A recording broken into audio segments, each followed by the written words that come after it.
Hello viewers, I Dr. SVK Lal welcome you all in my YouTube channel. See video till last and after that like, share and subscribe.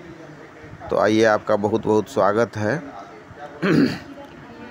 आज हम लोग गोलीय दर्पणों में जो परावर्तन होता है उसके लिए बनने वाले क्रिया आरेख अर्थात रे डायग्राम का अध्ययन करेंगे। तो सबसे पहले हम लोग जानते हैं कि किरण आरेख होता क्या है।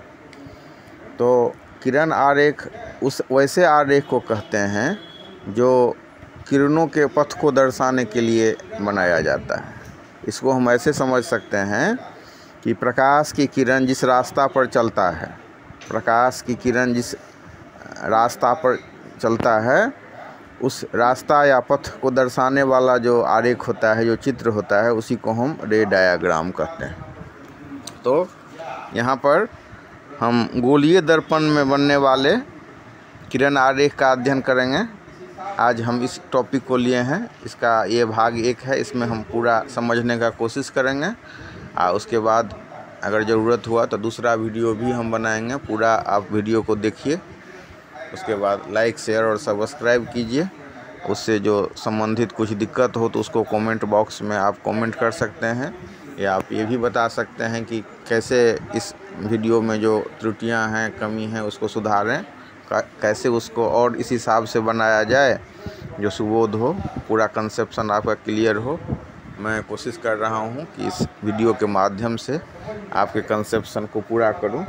तो समझिए, गोलीय दर्पण में किरण आरेख। तो जैसा हम लोगों ने जाना कि किरण आरेख क्या होता है, तो मतलब जो जिस रास्ता पर ये प्रकाश की किरण चलती है उस किरण के जो आरेख को, उसके रास्ता को बतलाने के लिए जो आरेख बनाया जाता है वही किरण आरेख है। उस पथ को बताने के लिए जो आरेख बनता है या चित्र बनता है उसी को हम किरण आरेख कहते हैं।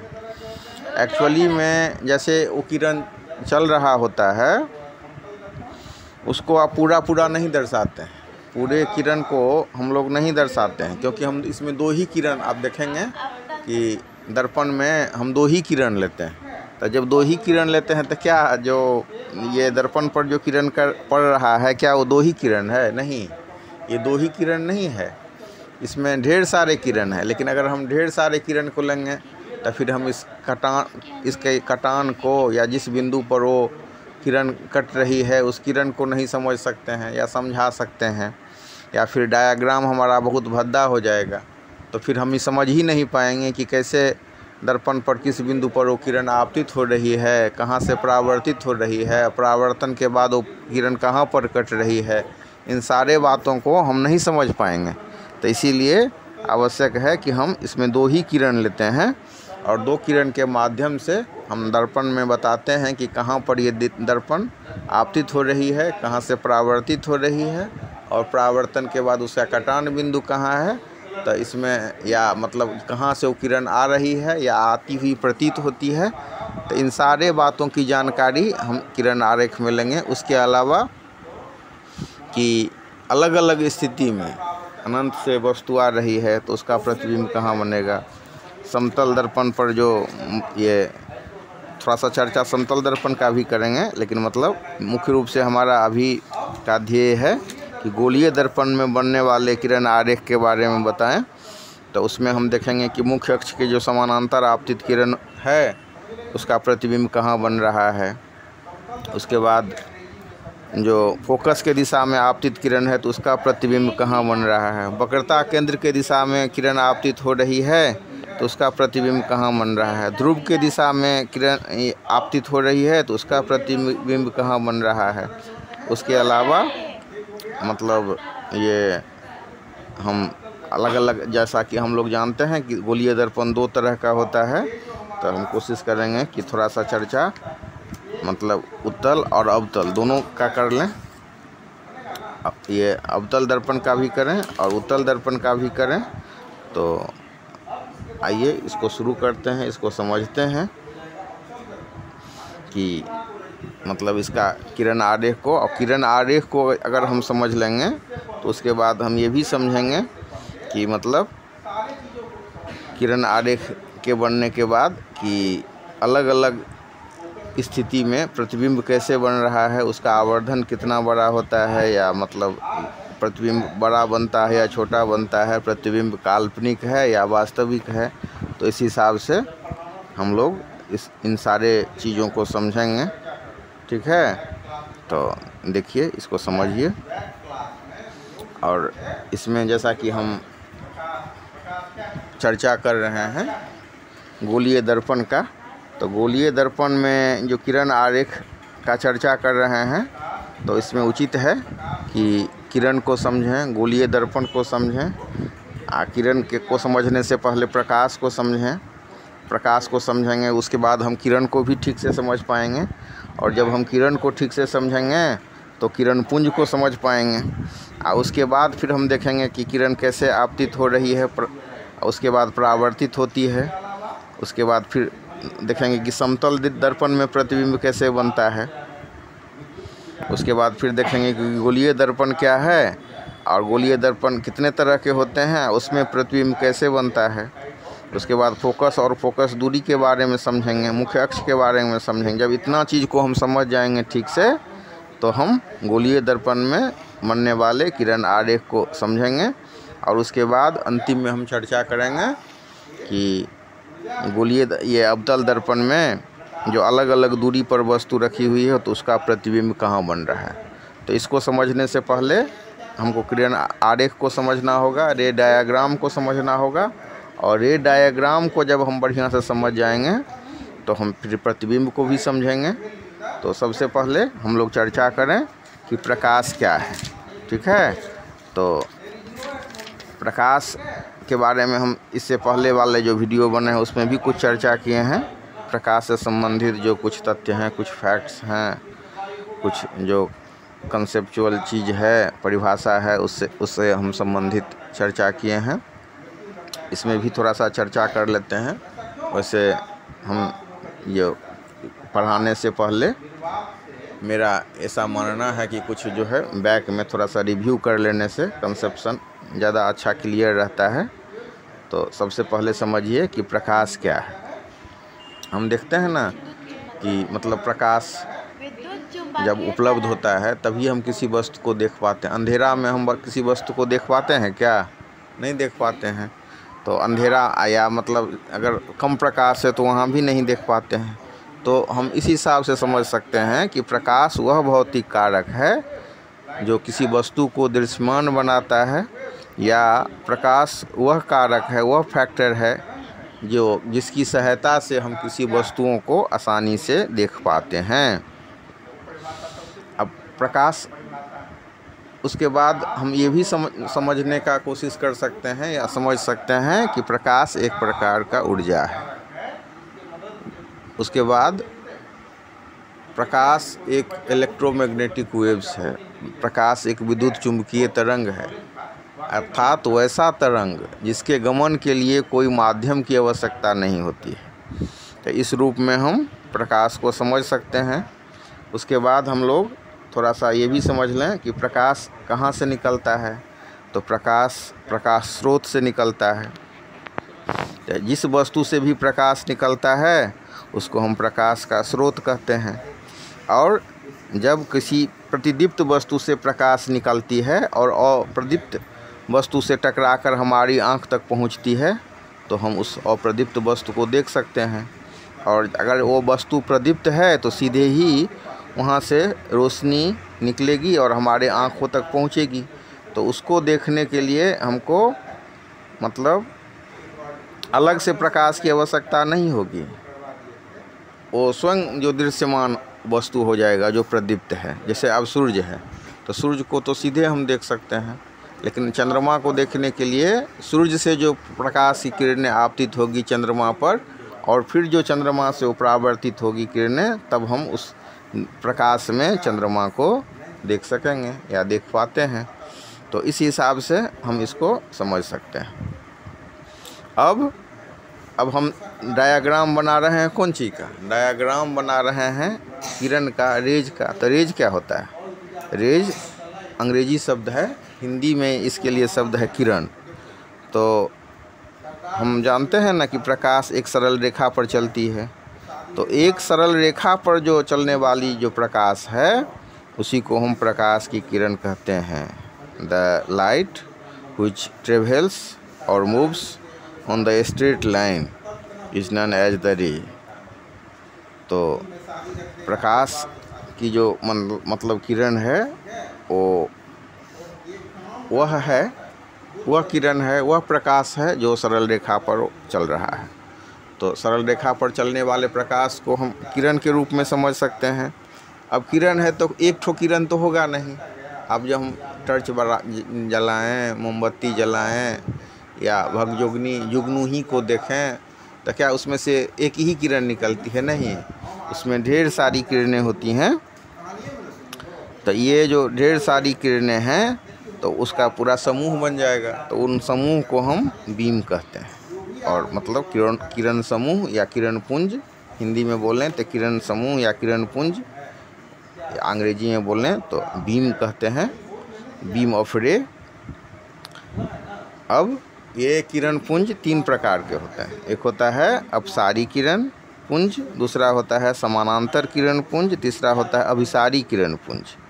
अपसारी का मतलब अंग्रेजी में बोलें तो अपसारी का वो बोलते हैं डाइवर्जिंग बीम। अब डाइवर्जिंग क्यों बोलते हैं?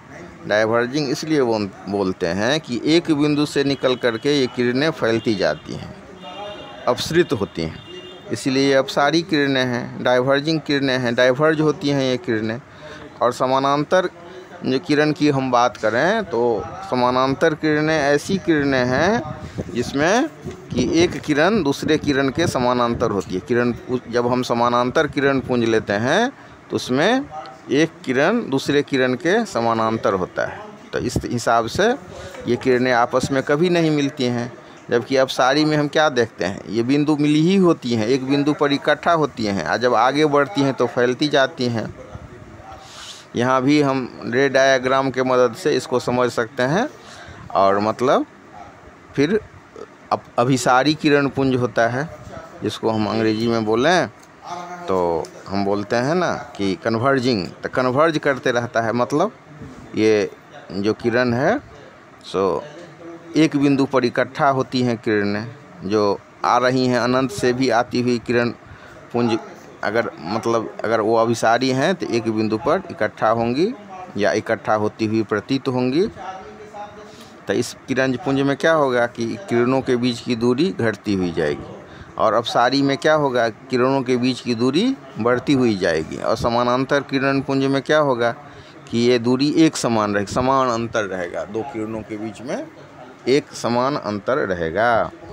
तो इस हिसाब से हम किरण पुंज को जब बढ़िया से समझ लेते हैं तो फिर आगे गोलीय दर्पण में बनने वाले रे डायग्राम को, किरण आरेख को भी हम समझेंगे। और थोड़ा सा चर्चा हम प्रकाश के परावर्तन का भी कर लेते हैं कि परावर्तन क्या होता है। तो प्रकाश का जो परावर्तन है वो एक घटना है। कौन सी घटना है? तो प्रकाश के लौटने की घटना है। कहाँ से? तो परावर्तक सतह से लौटने की घटना है। तो प्रकाश के परावर्तन को हम इस हिसाब से समझ सकते हैं कि प्रकाश के किसी परावर्तक सतह से लौटने की घटना को हम प्रकाश का परावर्तन करते हैं। When the light returns from the reflecting surface, it is known as the reflection of light। तो अगर हम प्रकाश के परावर्तन को समझें तो इससे भी हमको मदद मिलेगी किरण आरेख को समझने में। अब परावर्तन का नियम है, 2 नियम है बतलाया गया है प्रकाश के परावर्तन का। एक नियम है कि अगर मतलब समतल दर्पण को हम लें तो उसमें हम प्रकाश के परावर्तन को बहुत अच्छा से समझ सकते हैं और उसका रे डायग्राम भी बहुत सिंपल होता है। और समतल दर्पण में अगर हम रे डायग्राम को समझें तो फिर गोलीय दर्पण में भी समझने में हमको बड़ी आसानी होगी। तो समतल दर्पण के कॉन्टेक्स्ट में हम इसमें 2-3 चीज़ को हमको समझना होगा रे डायग्राम को समझने के लिए कि समतल दर्पण क्या है। तो समतल दर्पण समतल कांच से बना हुआ होता है। और उसमें समतल कांच के एक टुकड़ा को हम लेते हैं और उसको हम रजतित कर देते हैं, उस पर चांदी की कलई चढ़ा देते हैं और फिर उसको एक रंग से, लाल, पीला, हरा, किसी भी रंग से उसको डीप रंग से रंग देते हैं। ऐसा इसलिए करते हैं कि उसमें वो खुरच न जाए, या मतलब उसमें कोई स्क्रैच सब पड़ जाएगा ना, तो माने चांदी की जो कलई की गई है, रजतित की गई है, वो उघड़ जाएगा पूरा। तो इसी हिसाब से बहुत अच्छा हमारा वो परावर्तक सतह बन जाता है। तो दर्पण, समतल दर्पण में कांच का टुकड़ा होता है, और वही हम जब गोलीय दर्पण लेते हैं तो खोखले गोले का भाग होता है। तो समतल दर्पण को हम लोग समझें। उसके बाद उसमें एक आपतन बिंदु होता है जहाँ पर प्रकाशीय किरणें आपतित होती हैं, और फिर जहाँ से परावर्तित होती हैं तो वहाँ पर हम एक अभिलंब खींच देते हैं। और फिर अभिलंब पर जब खींच देते हैं तो उससे हम परावर्तन के प्रथम नियम को समझते हैं। वो नियम है कि आपतित किरण, परावर्तित किरण और आपतन बिंदु पर खींचा गया अभिलंब तीनों एक ही समतल में होते हैं। तो इस हिसाब से हम परावर्तन के प्रथम नियम को समझ गए। परावर्तन के दो नियम हैं। एक नियम हो गया कि आपतित किरण, परावर्तित किरण और आपतन बिंदु पर खींचा गया अभिलंब तीनों एक ही तल में होते हैं। और उसके बाद परावर्तन का दूसरा नियम है कि आपतन कोण परावर्तन कोण के बराबर होता है। तो आपतन कोण के लिए अंग्रेजी में शब्द है एंगल ऑफ इंसिडेंस, तो इसको हम आई से डिनोट करते हैं, आई से व्यक्त करते हैं। और परावर्तन कोण के लिए अंग्रेजी में शब्द है आर। तो इसको इसीलिए हम देखेंगे कि आप टेक्स्ट बुक में देखेंगे कि आपतन कोण के लिए कोण आई रहता है और परावर्तन कोण के लिए कोण आर रहता है। और हम बच्चों से कहते हैं कि आप जब कभी भी कोई भी फिजिक्स, केमिस्ट्री, बायोलॉजी या इवन आर्ट्स भी पढ़ो तो उसके पहले व्हाई और हाउ जोड़ो। अगर आप उसमें व्हाई और हाउ जोड़ते हैं तो बहुत आसानी से, बहुत अच्छा से आप समझ पाएंगे किसी चीज़ को। किसी भी सब्जेक्ट में व्हाई और हाउ जोड़िए, ठीक है। तो यहाँ भी हम बतलाने का कोशिश किए। दूसरा का नियम, जब आप परावर्तन के दूसरे नियम का हम अध्ययन करते हैं तो उसमें हम जानते हैं कि आपतन कोण परावर्तन कोण के बराबर होता है। तो ये आपतन कोण परावर्तन कोण के बराबर होता है। तो उसमें आप देखिएगा टेक्स्ट बुक में कि आई बराबर कोण आर लिखा हुआ होता है। तो ये आई ही क्यों लेते हैं? तो आई इसीलिए लेते हैं कि आपतन कोण के लिए अंग्रेजी में शब्द है एंगल ऑफ इंसिडेंस, और परावर्तन कोण के लिए अंग्रेजी में शब्द है एंगल ऑफ रिफ्लेक्शन। तो आई बराबर आर। इस हिसाब से परावर्तन का दो नियम है, आपतित किरण, परावर्तित किरण तथा आपतन बिंदु पर खिंचा गया अभिलंब तीनों एक ही तल में या समतल में होते हैं। और दूसरा हो गया आपतन कोण परावर्तन कोण के बराबर होता है। तो इस हिसाब से आप समतल दर्पण में बने हुए डायग्राम को, रे डायग्राम को समझ सकते हैं। उसके बाद अब थोड़ा सा चर्चा कर लेते हैं प्रतिबिंब पर। तो प्रतिबिंब के बारे में हम लोग जानते हैं कि प्रतिबिंब दो प्रकार के होते हैं, आभासी प्रतिबिंब और वास्तविक प्रतिबिंब। तो उससे पहले ये हम वास्तविक प्रतिबिंब और आभासी प्रतिबिंब का चर्चा करेंगे, तो उससे पहले जानिए कि प्रतिबिंब होता क्या है। तो प्रतिबिंब जो है किसी बिंदु स्रोत से आती प्रकाश की किरणें परावर्तन के बाद जिस बिंदु पर कटती हैं या मिलती हैं, या जिस बिंदु पर उनका कटान होता है, तो उस बिंदु को हम उसका मतलब उस बिंदु पर वो मानते हैं कि उसका प्रतिबिंब बन गया। या जिस बिंदु से वो आती हुई प्रतीत होती हैं तो उस बिंदु को हम प्रतिबिंब कह सकते हैं। अब प्रतिबिंब दो प्रकार के होते हैं, एक होता है वास्तविक प्रतिबिंब और एक होता है आभासी प्रतिबिंब। तो वास्तविक प्रतिबिंब क्या होता है कि किसी बिंदु स्रोत से आती प्रकाश की किरणें ये परावर्तन के बाद जिस बिंदु पर वास्तव में मिलती है तो वास्तविक प्रतिबिंब बनेगा। आज इस बिंदु से आती हुई प्रतीत होंगे तो हाँ ऐसा लगेगा कि प्रतिबिंब बन रहा है, प्रतिबिंब बनने का आभास होगा, तो इसीलिए ये आभासी प्रतिबिंब होंगी।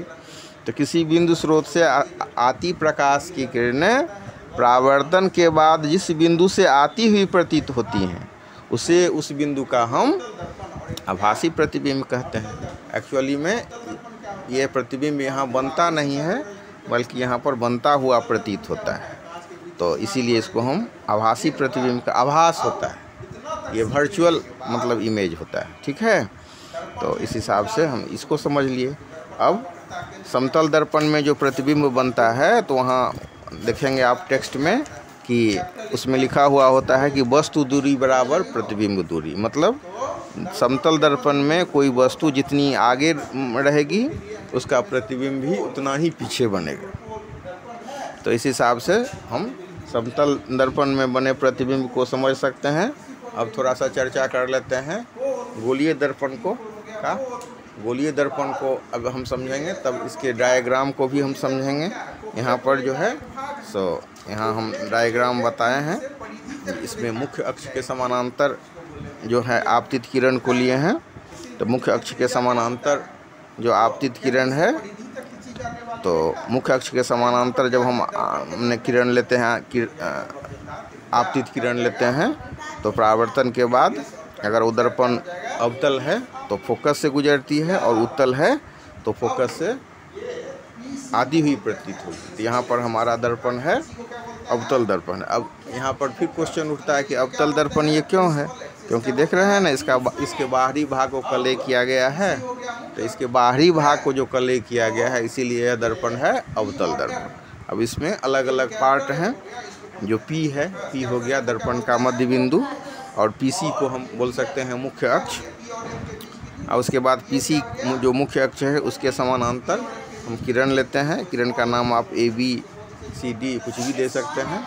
इसके बाद देखेंगे कि ये मतलब अगर इसका नाम हम AB ले लेते हैं तो B बिंदु से ये परावर्तित होती है। परावर्तन के बाद F बिंदु पर कटती है, तो F बिंदु हो गया फोकस।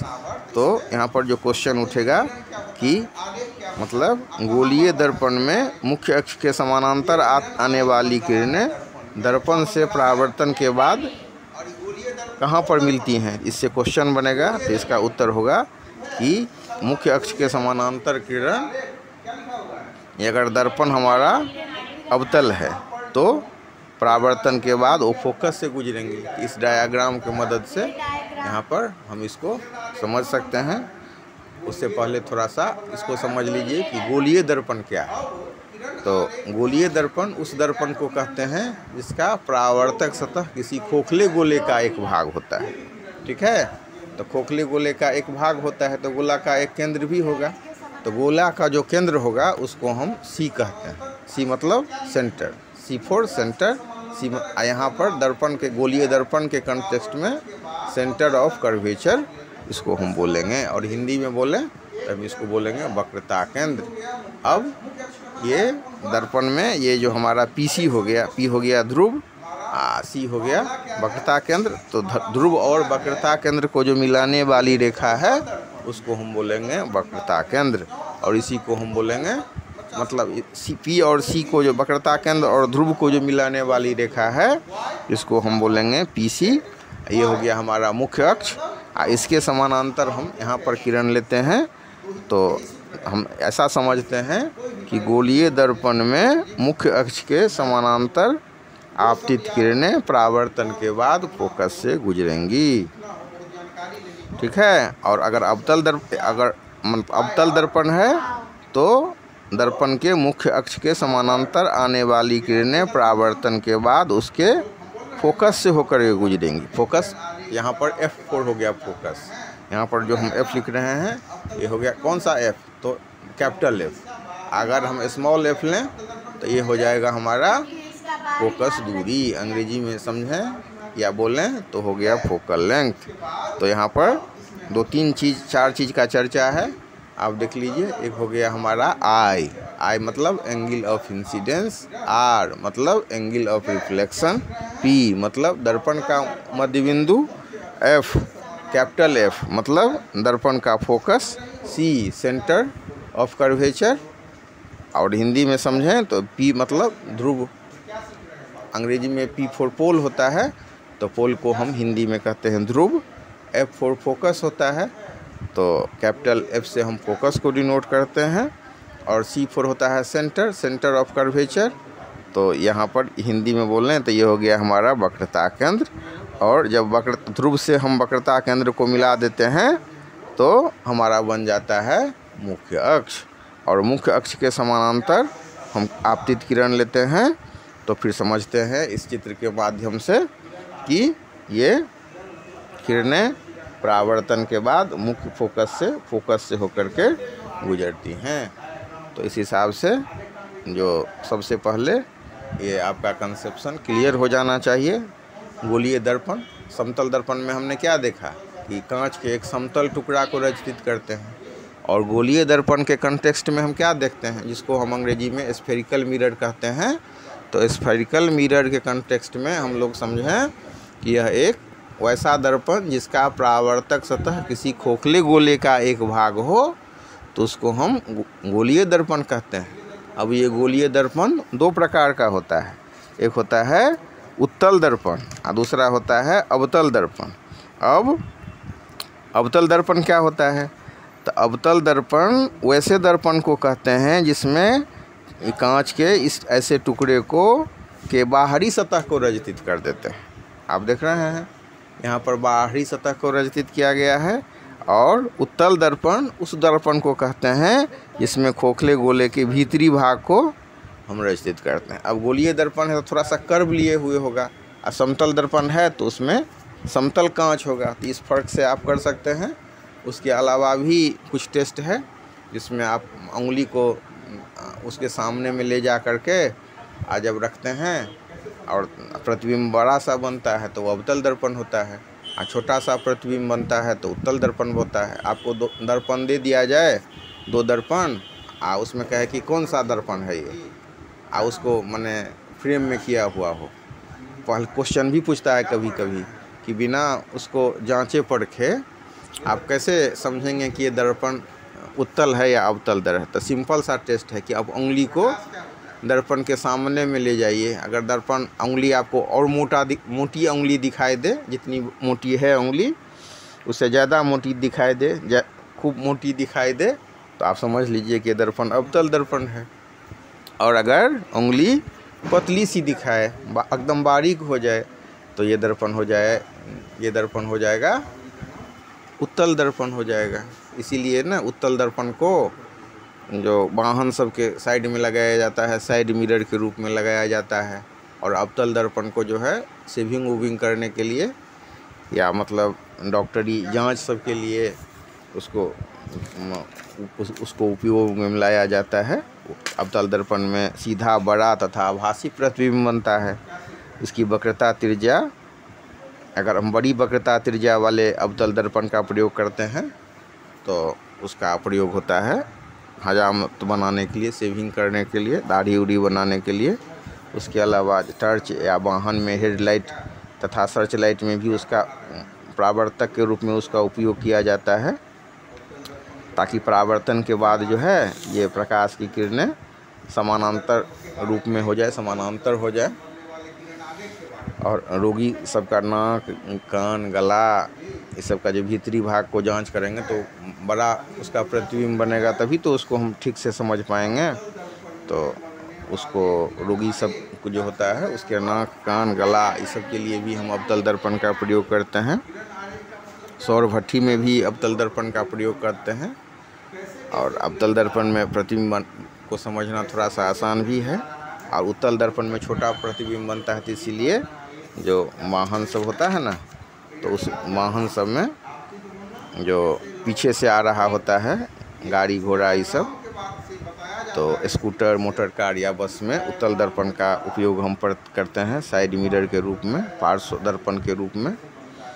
तो इस हिसाब से हम दर्पण को बढ़िया से समझ लें और फिर उसमें बनने वाले प्रतिबिंब को समझ लें, तो इस हिसाब से हम पूरा ढंग से इसी को समझ सकेंगे, रे डायग्राम को समझ सकेंगे।